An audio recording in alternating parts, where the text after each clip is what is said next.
Hi there. Oh there. I pray all is well with you on this beautiful, beautiful evening. I do. Ooh, from the bottom of my heart, I truly do. Y'all, so I was gonna wait till tomorrow to put this message out there, but God told me no, do it now. So here I am. Y'all hear all these stories about people testifying and proclaiming that, you know, they've overcome addiction, they've overcome schizophrenia, they've overcome anxiety, they've overcome depression, they've overcome all of these things through the power of God. And you all go to think, well, I tried God and it didn't work for me. Let me tell you something. The difference between what they did and what you may possibly be doing is that they kept on allowing God to keep them.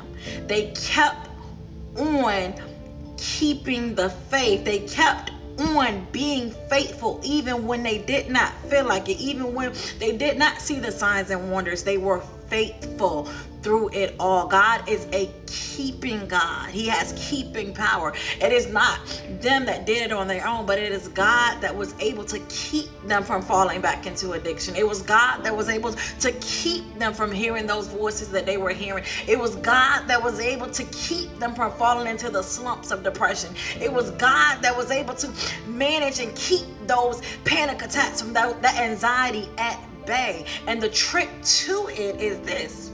Listen, the trick to it is to keep your eyes on God no matter what. Y'all remember Peter on that water. Peter kept his eyes on Jesus, but the moment he looked away, he began to sink. So keep your eyes on the Lord and it will work out. There is power in the name of Jesus. There is power in God's keeping power. And you hear stories about people who may fall back into their ways. The Bible tells us that if we look back, you hear so many stories you've seen where Lot's wife, she turned into a grain of salt.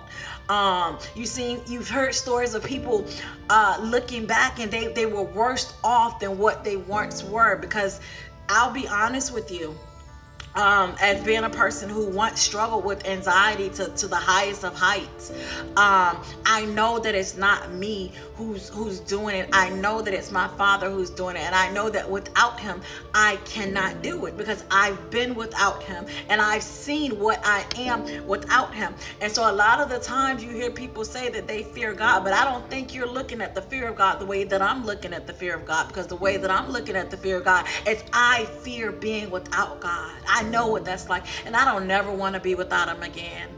And I want you to get to know what it's like to be with them. I pray that doesn't go over your head, and as always, God bless you.